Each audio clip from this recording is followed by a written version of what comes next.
Ladies and gentlemen, Let's get ready to rumble.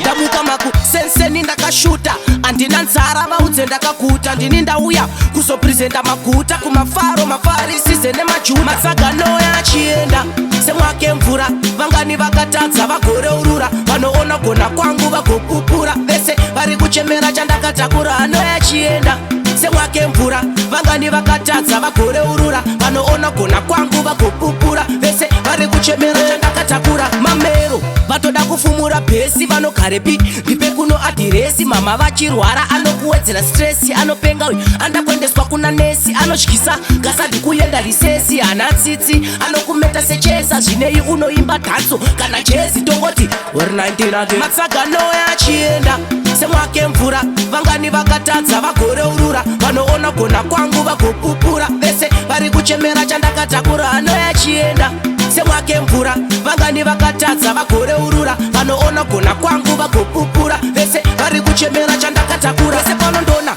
ndovo dzakuti ritalieti breni dzavo dzakatakwa saka dziri upseti vanorubvuka fanka nyama yesteki vanodhakwa mbuku vanodhakwa neshekshek dine polo shat kana sheti nemachekchek wepachindiona ova ati neni tektek ndina maneja nemari tototi ane kesh zvandiri kuimba izvi hazvisi matsagano yachienda semwake mvura vangani vakatadza vagoreurura vanoona gona kwangu vagopupura vese vari kuchemera chandakatakura ano yachienda semwake mvura vangani vakatadza vagoreurura vanoona gona kwangu vagopupura vese vari kuchemera chandakatakura mamero vatoda kufumura bhesi vanogarepi ndipe kuno adhiresi mama vachirwara anokuwedzera stresi anopenga uyu andakwendeswa kuna nesi anotyisa gasadi kuyenda risesi hana tsitsi anokumeta sechesa zvinei unoimba dhanso kana jezi tongoti weri 19 ake matsagano yachienda semwake mvura vangani vakatadza vagoreurura vanoona gona kwangu vagopupura vese vari kuchemera chandakatakura ano yachienda